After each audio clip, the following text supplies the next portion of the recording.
49페이지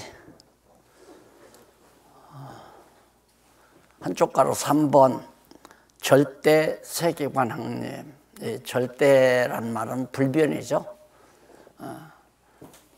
그게 절대적인 세계관 확립입니다.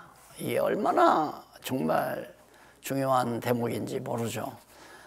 인간은 동물과 달라서 뭔가 해석하고 살고 싶어 하거든요. 나는 무엇인가? 나는 왜 살아야 되나? 저 하늘에 떠 있는 별은 어떻게 만들어졌을까? 왜 태양은 저렇게 밝고 또 지구는 태양 주위를 돌고 있을까? 이런 많은 의문점을 동물들은 가지고 있는 것 같지 않죠. 그러나 인간만은 그런 질문을 하고 삽니다. 그런데 질문이 없는 거예요, 이제. 왜? 세계관 확립이 되면 다 해답이 떨어지니까. 얼마나 속실한 겁니까? 여러분, 학기말고사 때, 뭐, 시험, 무슨 영어, 역사, 화학 등등, 시험 과목 딱 끝나고 나면 얼마나 속이 후련해요. 인생에 있어서 행복은 사실 육신은 물론 먹고 싶은 거 먹고 놀고 싶은 거 놀고 하면 행복하다고 할지 모르지만 인간은 육신만이 아니잖아요. 정신세계가 있고 영혼이 있는 건데 이성세계, 이성이 있고 이게 만족해야 돼요. 그게 근본이거든요. 그러니까 문제없다. 문제없다는 말은 자신이 있다 이 말이죠. 나는 문제가 없어. 모든 문제가 없어. 이 말은 자신이 있다 이겁니다. 인생살이에 자신이 있다. 바로 절대 세계관 확립이 되면 문제가 없는 겁니다. 확답이 다 떨어지니까. 그러니까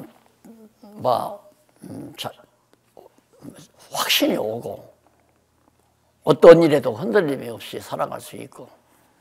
그래서 이건 결과로서의 우리가 성경권위는 근거, 그 다음 하나님 여호와 존재적 확신은 존재 증명은 그건 이제 목적 이루고 나니까 결과가 맺어지는데 결과가 뭐냐면 세계관 확립이다 이거예요. 그러니까 여호와를 알만 하면 지식의 근본이라고 그랬죠. 여호와를 아는 것이 지식의 근본. 그게 모든 지식이라고 하는 것은 세계에 관한 지식인데 인간이나 우주에 관한 지식이 그거의 지식 아닙니까? 근데 그 모든 문제 지식의 결론이라는 얘기입니다. 절대 세계관 확립은 성경신학 완결성에 대한 최종 결과로서의 요건이다. 세계관은 피조세계의 구성, 원리, 과정, 그 다음 의와 가치 및 목적, 방향, 대안, 목적과 방법에 대한 통일적 이해를 추구하는 것이 바로 세계관이죠. 그러니까 이 말을 좀 더 나누면 이제 자연과학의 문제. 그러니까 그건 인문학이라고 하는 건 경험이라고 그랬죠. 경험학이나 그다음 관찰, 자연과학은 관찰에 대한 거. 이런 모두를 아울러서 세계관이라고 그래요. 이게 학문의 총체라고 볼 수 있죠. 세계관은 학문의 총체. 근원적 학문은 하나님에 대한 학문이고요. 그 목적이 이루어지면 결과로서의 우주에 대한 하나님의 피조물에 대한 모든 문제에 대한 해답을 얻을 수가 있다. 그리고 세계와 인간이 무엇이며 왜 어떻게 살아야 하는지를 묻는다. 이게 세계관에서 인간 문제도 묻는다고 그러잖아요. 세계관 정립이라고 하는 것은 지성인을 가장 인간을 지성인으로 인간은 지식을 추구하고 이성을 추구하고요. 옳고 그름을 판단하려고 하고 무엇인가를 알려고 하는 것이 인간의. 그러니까 우리가 육신이 배고프면 먹고 싶어 하죠. 호랑이가 자다가도 배고프면 먹을 걸 찾아나서요. 그건 짐승이에요. 그러니까 이 땅에 먹을 것만 찾아서 땀 흘리고 노력하다가 먹고 살다가 죽으면 짐승이나 똑같은 거죠. 짐승 같은 인간이라고 베드로가 그랬잖아요. 그러나 정말 진리를 추구하고 사는 사람만이 그게 진짜 인간이에요. 중생하고 거듭난 인간. 지식인입니다. 정말 지식인. 그래서 여기 인간이 무엇이며 도대체 세계와 인간이 무엇이며 왜 어떻게 살아야 하는지를 묻는다. 그 세계관은 인식의 객관적 대상과 주관적 대상에 대한 이해를 모두 포함한다. 객관적이라는 것은 우주 만물을 말하는 거고 주관적이라는 말은 나 인간을 말하는 거예요. 객관적 대상과 주관적 대상을 총체적으로 아울러서 세계관에서 다루고 있는 것이다. 그러니까 나와 세계, 나와 만물, 우주 만물에 대한 이치를 설명하는 것이 세계관이라고 이렇게 생각하면 됩니다. 이게 얼마나 대단한 겁니까? 진짜 엄청나고 대단한 진리죠. 그래서 다만 현대, 한마디 더 하고 합시다. 이런 얘기를 여기다 다 쓰려면 책이 막 이렇게 막 두꺼워지니까 핵심만 쓰다 보니까 이렇게 써졌는데 어느 분이 그런 얘기를 하더라고요. 이 책을 보고 어떻게 그렇게 그냥 핵심 내용만 아주 필요한 단어를 골라서 그렇게 간결하고 깔끔하게 기록을 했는지 놀랐다고 그러면서 그런 얘기를 하기에 이 양반 책 볼 줄 아는 거구나 내가 그런 생각을 했어요. 이건 완전히 뼈다만 살은 없이 그냥 뼈만 딱딱 해놓은 거예요. 원래 유명한 화가는 대상을 잘해야 돼요. 대상. 딱 뼈대를 착착착착 정리해 놓고는 살 붙이는 건 이제 그때그때 살을 붙이면 되는 거거든요. 대상만 되면 살 붙이는 건 쉽죠. 뼈대를 딱 정리해 놓고 거기에 이제 살을 딱 붙여 나가면 그림이 되는 것처럼 이건 뼈대만. 이 뼈대에 살은 어디 있느냐? 성경 강론에 있고 성경 개론부터 성경 강론에 다 나와 있잖아요. 그리고 뒤에 나올 이제 구약 신학, 신약 신학에 이제 약간의 근육질이 거기에 나올 거고요. 그래서 이 뼈대만 지금 얘기하는 거니까. 그래, 이렇게 심오한 세계관의 질문에 답하기 위해 인간은 끊임없는 탐색과 연구를 지속하고 있으나 답을 찾지 못하고 있다. 다만 현대 과학에 의하면 전자는 원자의 결합에 의한 물질이 진화한다는 터무니없는 진화론. 전자는 객관적 대상이죠. 우주 만물은 하나의 진화에 의해서 그렇게 된다. 진화론에. 터무니없는 말을 말하고 인간 영혼적 문제를 부정하며 후자는 주관적 대상, 주관적 인간은 영혼이 없다. 영혼 부정하면서 인간은 동물의 일종이라는 궤변만을 토로한다. 이렇게 현대과학은 근거 없는 추론에 따른 가설만 난무하며 아주 초라한 모습을 면치 못하고 있다. 성경신학은 절대 세계관 확립으로 그 완결성에 대한 최종 결과로서 요건을 완전히 충족했다. 완벽한 거예요. 아주 완벽합니다. 그래서 이는 신적 권위가 확정된 성경의 절대 진리에 근거하여 여호와 존재 확정한 결과에 따른 절대적 세계관이라고 할 수 있다. 예. 기독교 세계관은 누구도 말하지 못한 어느 종교에서나 어느 학자도 말하지 아니하는 특이한 탁월한 정말 세계관을 가지고 있는 것이 기독교 세계관이다.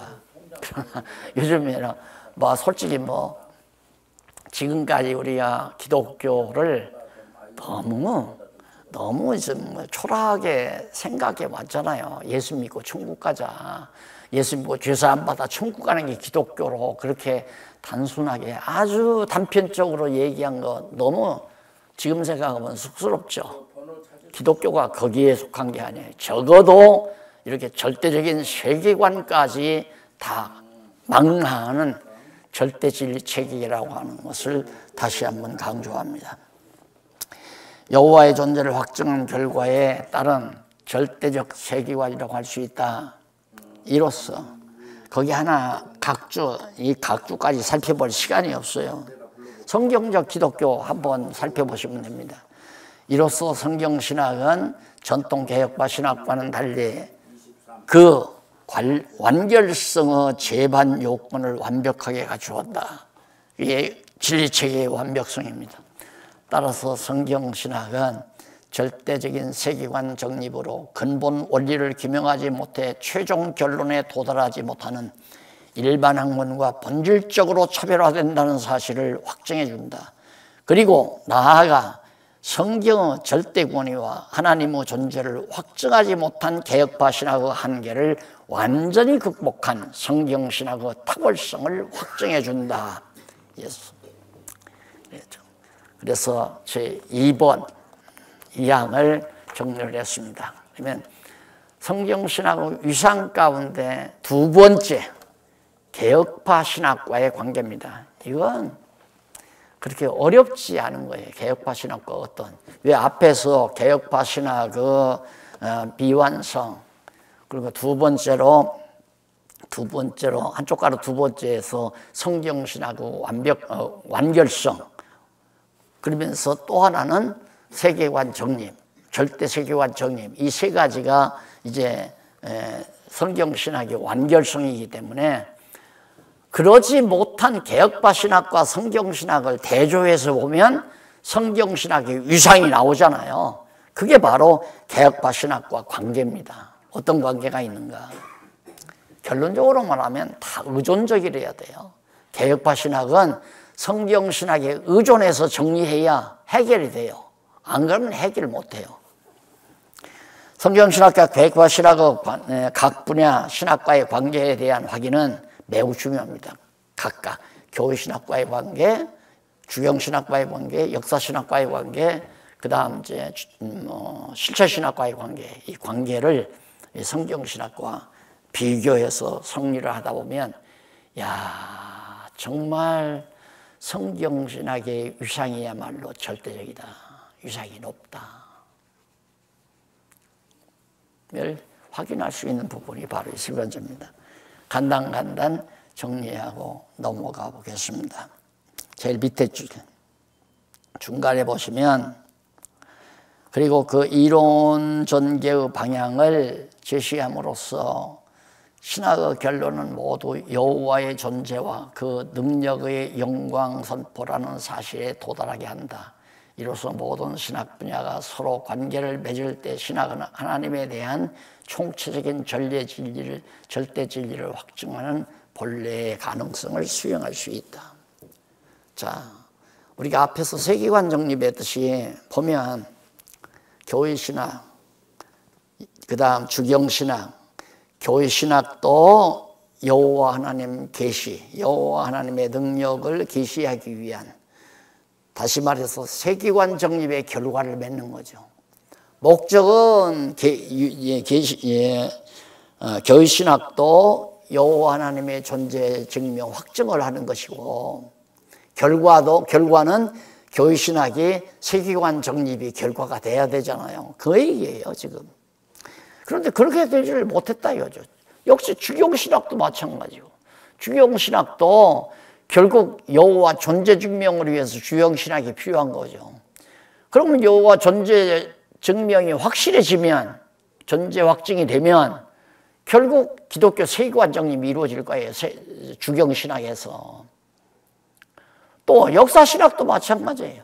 뭐 교리사나 무슨 뭐 세계교회사나 한국교회사, 교회사 누가 언제 무엇을 어떻게 했다, 그걸 아는 게 교회사의 목적이 아니에요. 역사신학의 목적이 아니에요. 어떤 혁명가가 나서서 어떻게 혁명을 해서 뭐 어느 나라가 어떻게 되고 언제 어떻게 돼서 문화 발전이 되고 경제 발전을 이루었다. 이게 역사학이라고 해서 교회 역사신학도 그런 식이거든요.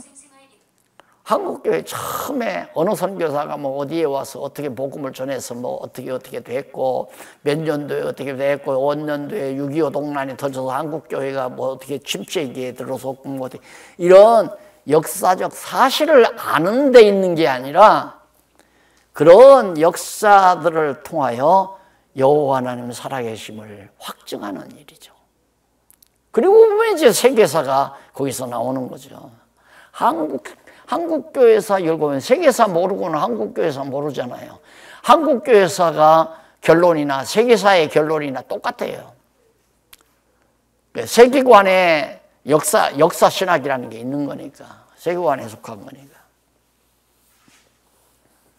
자, 그래서 거기 보면은 이쪽 51페이지 위에서부터 네 번째 줄 앞부분에 보면 절대 진리의 보고인 성경은 오직 그 자체에 붙박힌 고유한 논리의 일관성과 구조 통일성, 유죄의 단일성, 의미의 단순성 및 체계의 완벽성에 의해 그 진리성과 권위가 확증이 된다. 성경 권위가 확증이 됐죠. 그러므로 개혁파 신학의 각종 분야 신학은 성경 권위를 확증한 성경 신학에 절대적으로 의존하는 종속관계. 결론 나오죠? 개혁파 신학과의 관계는 의존하는 종속관계다. 그거예요. 다 간단하게 말하면. 예를 들면 시험 문제를 냈다. 개혁파 신학과 성경신학과의 관계를 약술하라. 그러면 간단하게 약술하라 하면 의존적인 종속관계에 있다. 그렇게 아주 간단하게 말할 수 있죠. 거기서 설명을 조금 더 요 서론 부분을 대충 설명해서 쓰면 바로 그 대답이 나오는 거죠. 그러니까 기존의 개혁파 신학의 교회신학이나 역사신학이나 주경신학이나 실천신학은 성경신학에 의존하지 않고 의존하지 않으면 절대로 완벽한 신학으로 자리매김이 안 된다. 그리고 얼마나 결국은 목적과 결론을 모르고 겨우 내용만 가지고 그냥 왔다 갔다 한 거예요. 그래서 하나하나 간단하게 정리하고 시간 끝내십시다. 첫 번째, 그러므로 첫 번째 들어가기 전에 우쪽으로 세 번째 앞부분에 보면 그러므로 개혁파 신학의 각종 분야 신학, 각종 분야는 이제 교회신학, 주경신학, 역사신학, 실천신학을 말하죠. 각종 분야 신학은 성경 권위를 확증한 성경신학에 절대적으로 의존하는 종속관계에 있다. 이에 대해 성경에 근거해 각종 분야별로 하나하나 자세히 확증한다. 분야별로 확증해 본다. 첫 번째, 교회신학과의 관계. 이 말은 성경신학, 성경신학과 교회신학과의 관계입니다.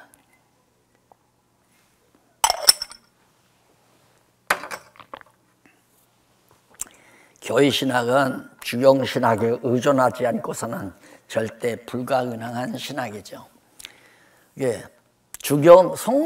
성경에서 근거를 잡아서 이제 교회신학을 만든다고 그러잖아요.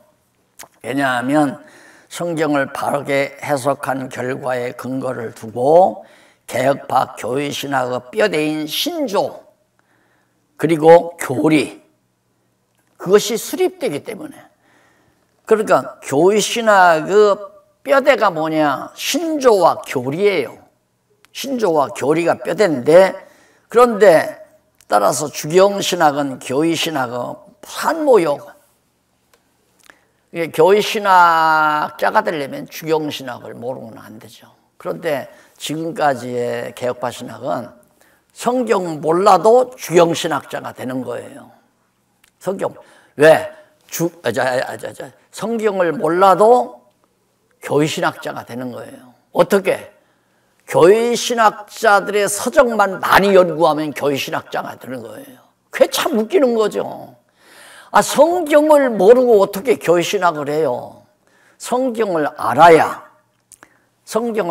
믿어지죠? 아까 말한 대로 성경을 알면 믿어져요. 믿어지면 믿어지는 조항을 신조라고 그래요. 그 신조를 조금 자세히 설명하면 교리가 돼요. 교리를 학문화하면 교회신학이 되는 거예요. 그래 성경 모르고 어떻게 교회신학을 하느냐 이 말입니다. 그런 얘기를 여기서 지금 설명하고 있는 겁니다. 넘어가서 52페이지에 줄바꾼 데 보시면은 개혁파 신학자들과 인본주의 신학자들은 신학에 대한 근본 입장부터 첨예하게 대립하고 있죠. 그런데 양자의 대결에서 개혁파 신학자들이 패배할 수밖에 없어요.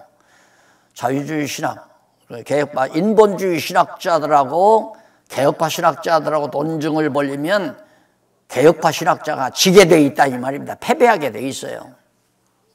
왜냐하면 개혁파 신학은 생명과도 같은 성경 권위 확증에 실패했기 때문에, 성경의 권위를 실패했기 때문에, 성경 권위를 확증하는 것에 실패했기 때문에 인본주의 신학자가 이기는 거죠. 인본주의 신학자들은 아주 인간들의 그 예민한 학적 논리에 아주 능수능란한 사람들이고, 소위 성경신학의 이제 개혁파 신학자들은 애매히 모르고도 믿는 맹종에 가까운 그런 논리를 가지고 계속 논리를 펴다가 결국 부딪히면 망하고 말아요. 부딪히면 손들고 만다 이 말입니다. 그러니까 개혁파 신학자들이 인본주의 신학을 대항해서 절대 논쟁을 안 하려고 합니다. 책도 안 쓰려고 하고요. 책 쓰기도 힘들고. 왜? 인본주의 신학자들이 말하는 걸 다 섭렵해야 되니까 힘들잖아요. 그러니까 인본주의 신학자들과 논쟁을 안 벌이려고 그래요. 그리고 패배할 수밖에 없으니까. 제일 쉬운 게 그거예요.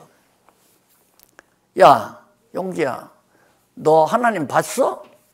초등학교 1학년 때 내가 받은 인본주의에 입각한 친구 놈한테 도전이에요.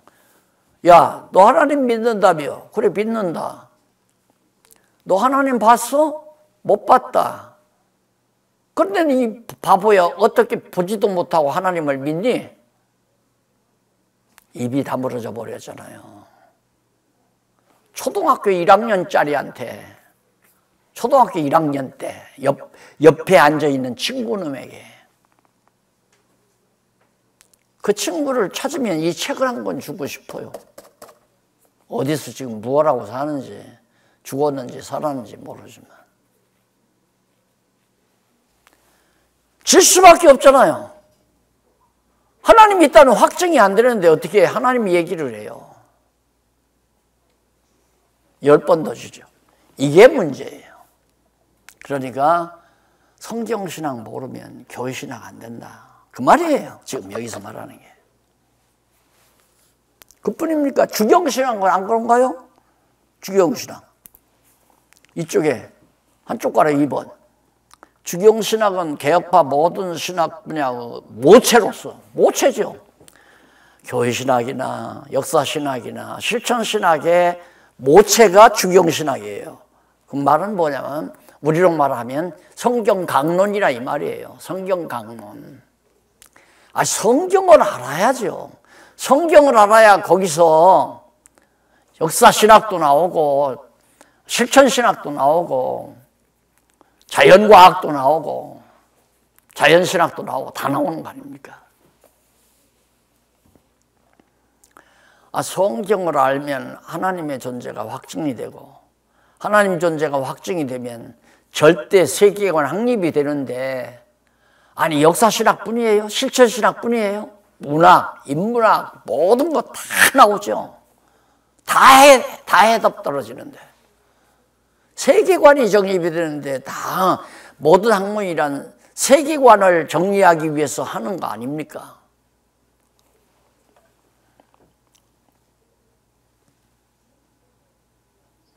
그런데 현대 주경신학은 성경을 해석하여 교회신학의 교리나 신조를 지정하는 데 부분적 정보를 주거나 역사신학의 내용과 실천신학의 방법을 제공하는 데 그치고 있다. 아주 지엽적이고 부분적이고 초보적인 일에, 그것도 잘못되게 한다. 잘못되는 거. 실천신학은 방법을 제시하는데 근거 자료로서요. 뭐 죽도록 충성해야 된다. 그리고 뭐 침노를 당하는 천국은 침노를 당하니 침노하는 자는 천국을 빼앗느니라. 열심으로 해야 된다. 실천신학에서 우리가 열심히 내야 되는 이유 바로 성경 근거로 딱 되는 거죠. 천국은 침노 당하나니 침노하는 자는 빼앗느니라고 하지 않았느냐. 그래, 열심을 내야 된다. 열심을 부어 주를 섬기라 했으니 열심을 내야 된다. 그렇게 부분적으로 성경 구절을 따다가 실천신학 기껏해야 우리가 우리의 의지로, 우리의 의지적 노력으로 열심으로 충성하고 봉사해야 된다. 그런 방법론이나 제시하는 그런 아주 초보적이고 근시안적인 시각으로 실천신학을 해나가는 결과 역사신학도 그렇게 번항하고. 왜? 주경신학이 불충분하니까, 완벽지 못하니까. 그래, 그 밑에 줄 바꾼 데 보세요.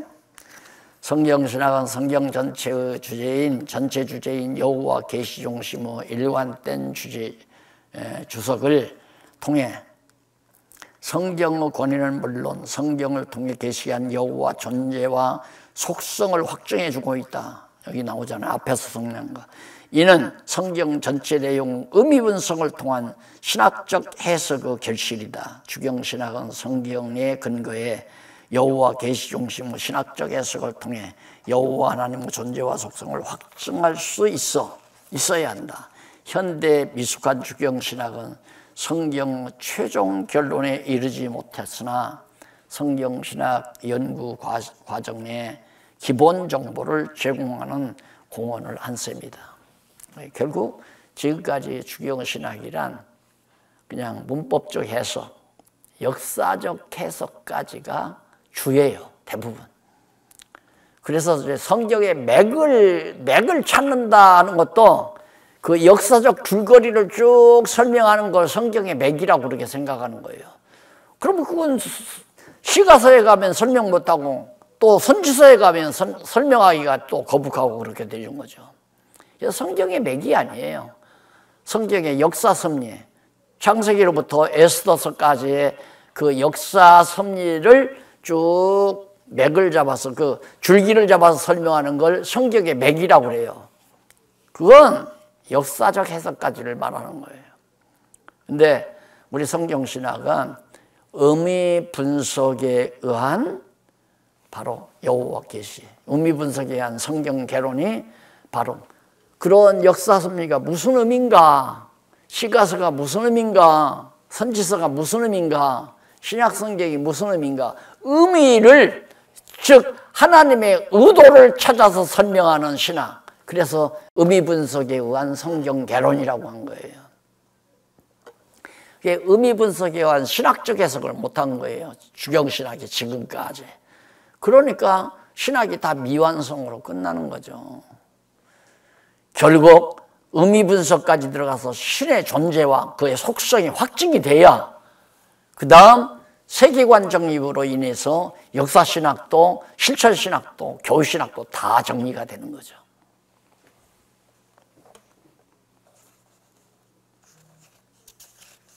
그래서 이쪽 55페이지 문장 바꾼 데 보면요. 개혁파 역사신학은 미숙한 성경 해석으로 인해 역사의 유일한 주관자를 확증하지 못하는 한계에 머무르다. 역사의 주인이 하나님이신데 하나님께서 역사를 섭리하신 것, 즉 미국의 역사, 한국 역사, 일본의 역사, 동양사, 서양사, 현대의 모든 역사도 하나님이 당신이 지금 당신을 계시하시는 과정이란 말입니다. 일반 계시의 과정이 지금 하나님이 계속 당신을 계시하는 거예요.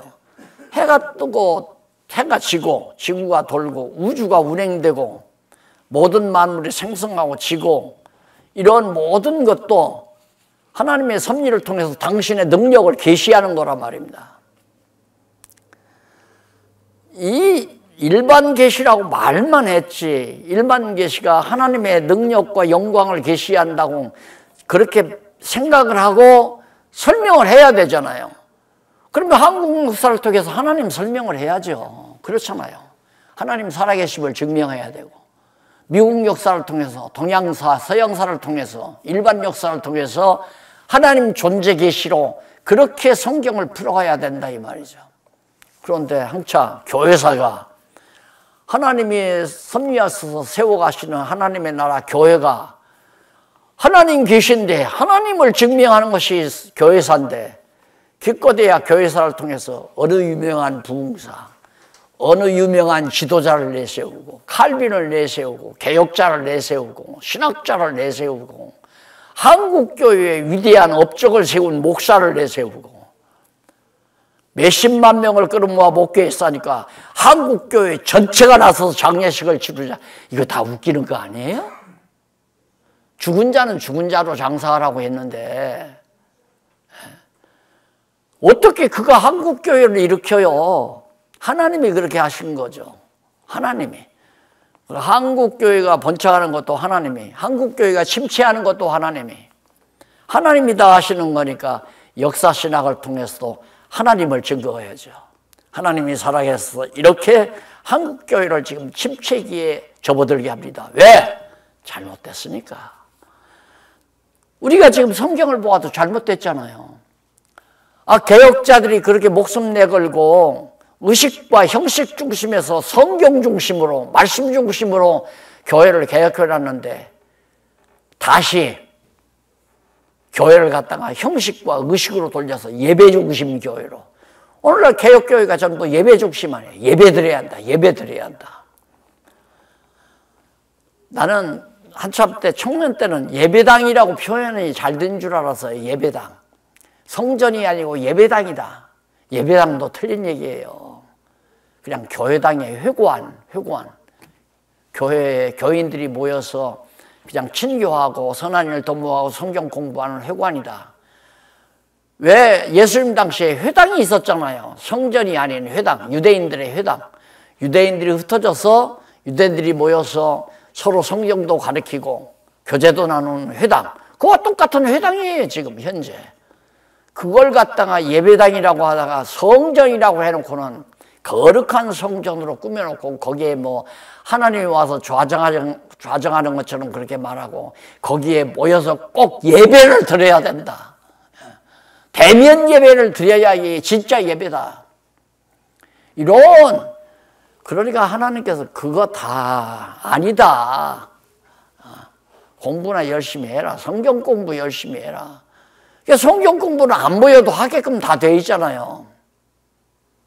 지금 오이코스 대학교에 사이버 대학교로 정부에서 정식으로 미국에서 인간해가지고 그 사이버 대학을 통하면 전 세계가 그냥 이 강의를 전 세계가 다 17개 국어로 번역이 돼서 다 나갈 수 있는 그런 기계장치가 다 돼 있다는 거예요. 그러니 선교사 보낼 필요도 없죠. 여기서 강의를 하면 왜? 목사들마다 다 딴소리 하니까. 이번에 어떤 과거에 같이 있었던 분 만났는데요.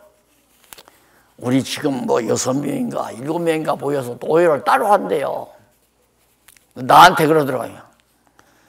6명이 좀 모여서 하는데요. 이렇게 보면 다 딴소리 하는 것 같아요. 이게 성경신학을 안 가르치고 그냥 다 자기들 나름대로. 그 사람만 그러는 게 아니잖아요. 대한민국에 뭐 몇만 교회가 선재이지만 교회마다 전부 딴소리야. 다 각자 달라. 목사들마다 같은 설교하는 사람이 없잖아요. 같은 설교하면 틀린 거래요. 그건 실력 없는 목사가 같은 설교하는 거래요. 아니 남의 설교를 답습해서 하면 그건 실력 없는 목사지요. 그러나 성경 가리키면 똑같아야 되죠. A 목사가 창세기 가리키거나 B 목사가 창세기를 가리키면 똑같을 거 아니에요. 교회 강단이 똑같아야지. 근데 그렇게 안 하거든. 다 제잘난 척하고 제 말하고 뭐 자기 스승 얘기하고 내 스승이 제일 실력자다. 그러면서 나 똑같이 안 하려고 달리해야 실력자야. 그거 아니에요. 성경 가르치면 다 똑같아요. 누가 가르쳐도 창세기 가르치면 똑같은 성경 가르치죠. 그러니까 하나님께서 비대면으로 모이면 딴소리 자꾸만 들으니까 성경 가르치는 말 한 곳에 가르쳐도 전 세계가 다 들을 수 있도록 그렇게 만들어 놔버렸잖아요, 하나님이. 오늘 또 보니까 우리 방송국 장로님, 방송국 경영하는 장로님 막 비싼 자재를 사다가 뭐 어떻게 또 더 보완하시는 것 같아요. 왜? 이 듣는 분들이 뭐가 화면이 잘 안 나옵니다. 불만들이 많이 하시는가 보죠. 속도 모르고. 값비싼 돈 들여서 그냥 좋은 시설 갖다가 다 해놓으냐. 음정도 똑같이 나가고, 나같이 미운 사람도 미남으로 잘 나올 수 있고, 소리도 명랑하고, 끊기지도 않고, 얼마나 좋겠어요. 없는 도 주머니 짜서 이렇게 해서 다들 합력해가지고 이렇게 해나가는데, 화면이 잘 안 나와요. 음색이 자꾸 끊어서 잘 안 돼요. 자꾸만 하니까, 장로님으로서는 답답하니까 아마 보완을 자꾸 하시는 것 같아요. 전 세계가 같이 들어요. 지금 전 세계가. 걱정할 거 하나도 없어요. 다 길러놔야 전부 자기 직업으로 알고 하는 거지, 성경 가르치는 선생으로 살려고는 안 해요. 돈이야 주든 말든 관계없이 나는 성경 바르게 가르치다 죽어야 되겠다, 이런 인재를 기르려고 지금 여기도 지금 목사님 사이버 국제 사이버 신대원 지금 앞장서 일하는 목사님 오셨지만은 성경 가르치는 목사 똑같이 10명이 가르치면 10명이 똑같지요.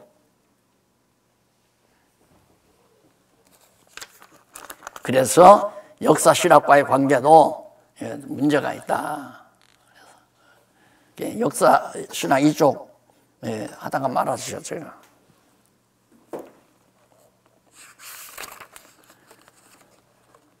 그래, 밑에서부터 55페이지 밑에서부터 5째 줄 뒷부분에 보시면, 중간 조금 지나서 보시면, 이와 같은 목적 달성은 성경 전체 내용의 의미 분석에 따른 신학적 해석을 통해 역사를 지배하는 불변의 원리를 확증할 때 가능하다. 역사 신학이. 그러니까 따지고 보면 교회 신학, 주경 신학, 역사 신학 이거 따로 나눌 필요가 없어요. 실천 신학도 나눌 필요가 없어요. 그냥 성경 신학 하나, 성경 가리키면 끝나요. 성경 가리키면 그 안에 전부 다 나와요. 그런데 역사신학은 성경 권위를 확증한 성경신학 원리에서 벗어나 있었으므로 근본 이념 계시와 과정 논리 그리고 역사 종말에 대한 종합적 진리를 제시하는데 실패하고 말았죠. 그러므로 역사신학은 성경신학이 확증한 여호와에 대한 총체적인 진리에 근거한 성경적 신관 정립에 의해서만 가능한 신학이다. 따라서 개혁파 신학의 역사 신학에 절대 의존하는 종속관계, 절대 의존, 절대적으로 의존하는 종속관계. 종속관계란 주인과 종과의 관계라 이 말이죠. 성경 신학의 근거에서 모든 신학을 해야 된다. 실천 신학도, 교회 행정도, 교회 헌법도, 설교도 모두가 다 종속되어 있으니까, 성경신학에 종속되어 있으니까 성경신학, 성경 가리키면 된다 이 말이에요. 성경을 통해서 하나님 가리키면 끝난다. 마지막으로 4번째, 실천신학과의 관계입니다. 똑같아요, 대답은.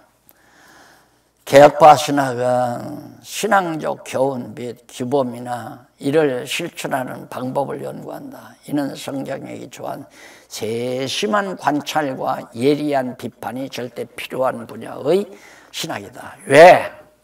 왜 세심한 관찰이 필요한가? 이 실천 신학이 잘못돼가지고 교회가 다 잘못된 거예요. 내가 여기에 대한 거 안 썼지만 실천 신학을 가리키는데 설교를 성경 절대 2구절 내지 3구절 이상 읽으면 안 된다.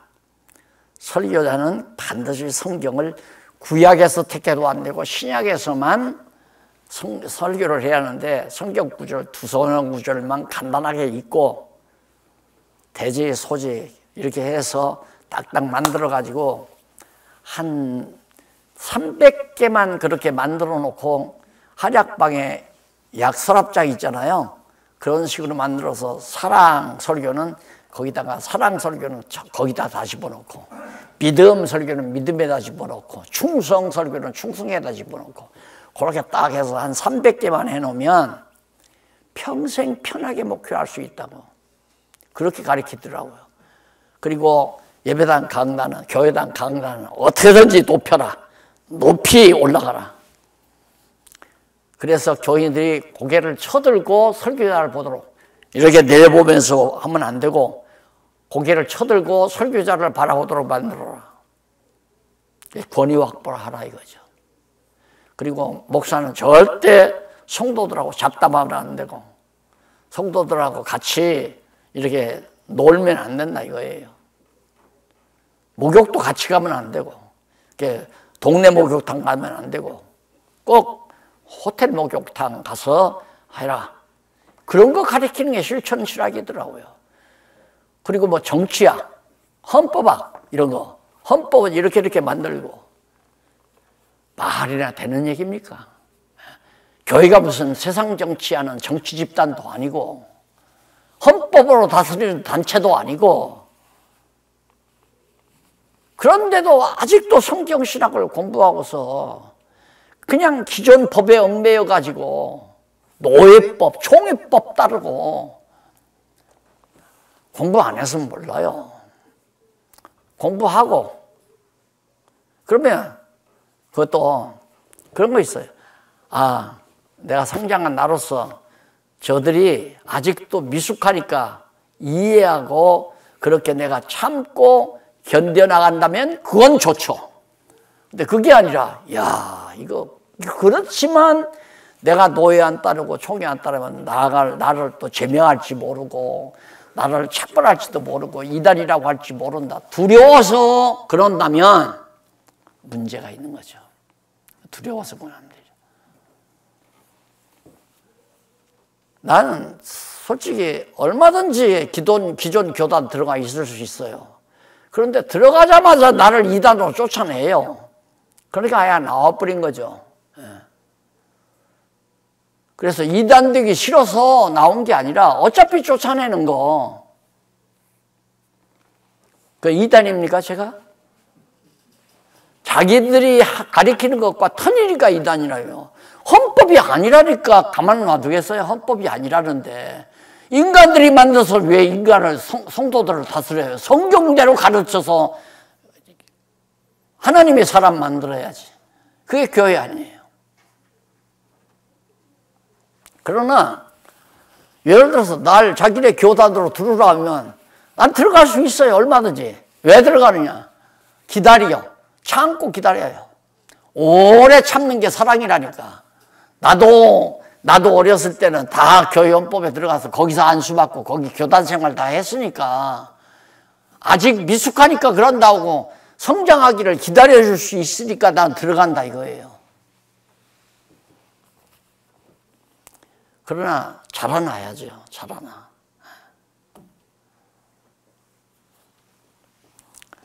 자, 그래 요 밑에 제일 밑에 줄바꾼데 보시면은 거기 좀 더 보면은, 왜냐하면 세 번째 줄, 왜냐하면 신앙적 교훈 및 규범이나 실천하는 방법에 치우죠.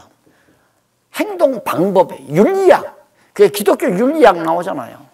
윤리학. 성도들의 행위를 제약하는 그런 학문으로 만들어 놓는다니까. 안식일 꼭 지켜야 한다. 헌법에는 없어요. 이거. 안식일도 없고 11조라는 말도 없는데 각 도의에서 아니면 또 목사님들이 당회에서 그렇게 만들어가지고 그렇게 11조 안식일을 그렇게 하잖아요. 헌법에도 없는 걸. 그 말했다고 날 이단이라고 자꾸. 헌법에 없는 거 안 가르쳐야죠. 헌법도 잘못됐는데 잘못된 헌법에도 없는 걸 더 잘못되게 하면 되느냐 이거예요. 그러다 연보 안 나오면 돼. 연보 안 나오는 게 두렵다고 해서 거짓말 가르쳐요? 그게 아니잖아요. 자기 굶어 죽을까 봐서 거짓말 가르쳐도 되는 겁니까? 그러니까 교회가 자꾸 타락하는 거 아니에요.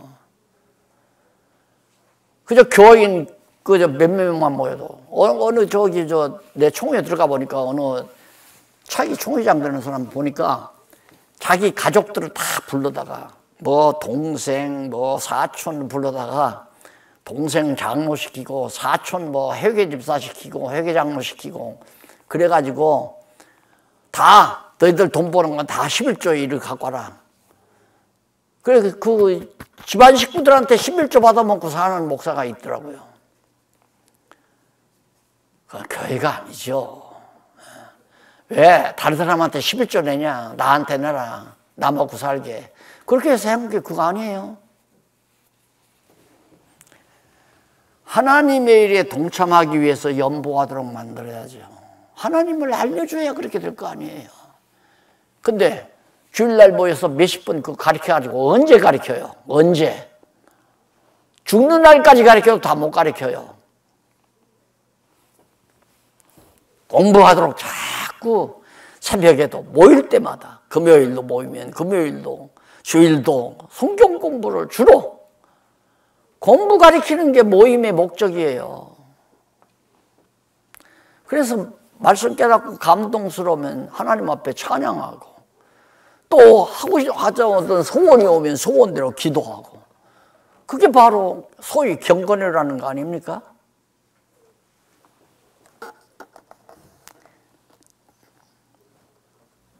그래서 이 가장 지금 교회 타락한 이 실천 신학이 잘못돼 가지고 타락한 거는 꼭 성찬식 할 때는 아주 가운을 입고 흰 장갑을 끼고 뭐 이런 식으로. 그러니까 성도들은 그런 걸 보면 뭐 떡이 뭐 굉장히 신성한 것처럼 생각을 하죠. 그거 우상 덩어리 아니에요. 우상 덩어리 떡이. 기도한다고 그렇게 거르게집니까? 그냥 먹고 마실 때마다 주의 죽으심 오늘날까지 잊어버리지 않고 기억하는 건 그런 기념설이 기념하기 위한 것. 기억하라 이 말이에요. 기념이라는 게 기억하라. 먹고 마실 때마다 기억하라. 뭐 떡과 포도주를 먹고 마실 때마다. 포도주는 예수님 죽으신 피를 상징 의미해서 기억하고 떡은 찢기신 예수님의 살을 기념해서 기억하고 먹고 마실 때마다 빵을 먹고 그 다음 음료수 포도주를 마실 때마다 예수님의 죽으심을 장차 오실 때까지 기억하라는 건데 그걸 의식으로 만들어서 그 전부 다 실천신학에서 그렇게 만들어 놓은 거 아니에요. 헌법에서 그렇게 만들어 놓은 거.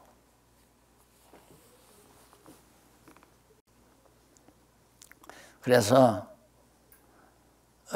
거의 실제로 그 실천신학 그 아래로 5번째 줄을 조금 중간에서 앞부분 실제로 현대 교회 지도자들이 신자의 의무라 해서 율법을 빙자해 각종 행위를 강조하는 원인이 되기도 한다. 이 실천신학 때문에 일반적으로 신학자들도 실천에 대한 원리보다 방법에 더 관심이 기울이는 경향이 있다. 원리는 안 가르치고 방법만 자꾸 가르친다 이 말입니다. 왜 그렇게 해야 돼요? 그러면 왜는 설명을 못하는 거예요.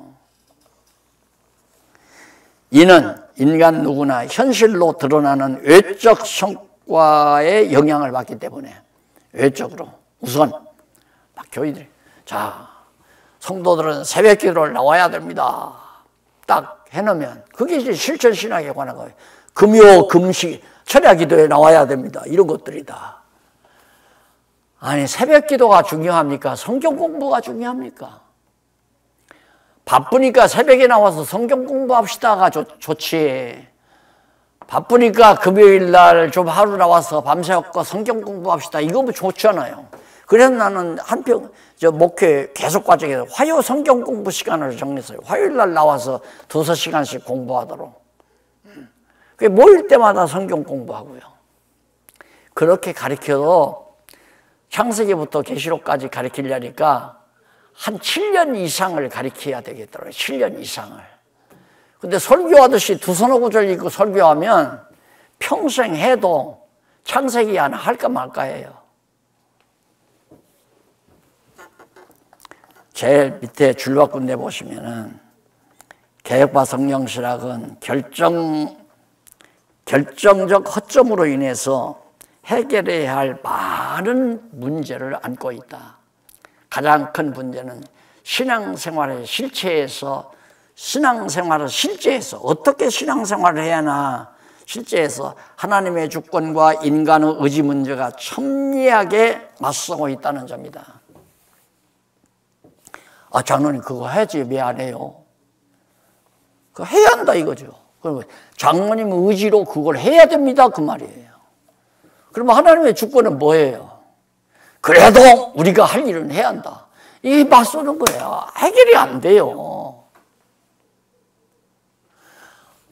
우리가 열심히 기도해야 이루어집니다. 틀렸다고 할 사람 없을 거예요. 한국교회 모든 사람들 대부분. 왜? 그렇게 배웠으니까. 기도 열심히 하면, 기도 100일 기도해서 안 이루어지면 그 다음 금식기도 40일 금식기도가 이루어진다. 금식기도, 기도하면 이루어집니까? 기도한다고 이루어지는 게 아니에요. 하나님이 정하신 뜻을 하나님의 주권에 의해서 이루실 일에 대한 소원을 우리에게 주니까 그게 성령의 소욕 아니에요. 하나님이 주시는 소욕은 성령이 주시는 소욕이에요. 아니, 우리 교인 한 100여 명 나오고 나 먹고 살 거 나오는데 근심 걱정 없다. 주일날 나가서 누가 그래요? 나 평생에 참 잘한 일 하나가 목사 된 일이 제일 잘한 일이라고 그러더래요. 그래요. 왜? 목사 되니까 세상 편하거든. 주일날 1시간 나가서 설교하면 밥 먹을 거 다 나오는데 교인 100명만 모여도 장관하고 안 바꾸잖아요. 안 바꾸죠? 장관은 5달짜리도 5개월짜리도 있고 1년짜리도 있고 1개월짜리도 있고 그러잖아요. 근데 목사는 한 번 하면 죽는 날까지. 시골교회 같은 데는 목사 내몰지도 못해 벌 받을까 봐서 나 그냥 할래요 하면 할 수 없이 하는 거예요. 제일 잘한 거라 이거죠. 평생 먹고 살 거 있으니까. 근데 나에 대해 나의 이 마음에 와지는 소원은 내 개인의 이득과는 관계가 없어요. 아니 이 진리를 깨닫고 나니까 다른 소원이 없어요. 그냥 이거 함께 깨닫고 같이 기뻐하고 살았으면 좋겠다. 모든 영혼들이 다. 아무나 못 깨닫고 택한 백성은 깨닫는 거니까 세계 어느 대륙에 살든 어느 비기한 지역에 살든 어느 지역에 가서 지금 고생하며 선교를 하든 이런 모든 분들이 이 값진 복된 이 진리를 함께 깨닫고 진리 안에서 같이 기뻐하며 사는 거, 그게 사랑이라고 그랬잖아요. 그거 이상 사랑이 없어요. 이 진리를 나 혼자 가져가고 이건 안 돼. 이건 내 거야. 나만. 그게 아니죠. 그게 이제 이 소원이라는 것이 하나님께로부터 온 소원인지 내 육신의 정욕으로부터 오는 소원인지를 자기가 알잖아요. 이득이 있으면 좋고 이득이 없으면 하기 싫고 이건 벌써 육체의 소욕으로부터 오는 거 아니에요. 성령의 소욕은 육체의 소욕과 관계가 없어요. 성령의 소욕이니까. 그게 내 마음 가운데. 그러니까 이거 반드시 됩니다. 오이코스 대학교 총장님이 오셔서 얘기를 하는데 내가 그 얘기를 하려고 그랬어요. 총장님이 성경신학을 오이코스 대학에다가 유치 안 해도 하나님의 뜻이면 총장님이 안 해도 다른 사람이 합니다. 걱정할 거 없습니다. 그 얘기를 몇 번 하려고 그랬는데 가만히 보니까 너무 열심히 성경신학을 오이코스 대학교에 유치하려고 하니까 그 말이 해당이 안 되겠더라고요. 그래서 내가 말았어요. 그 얘기는 안 했어요. 하나님이 계획하신 일은 돼요.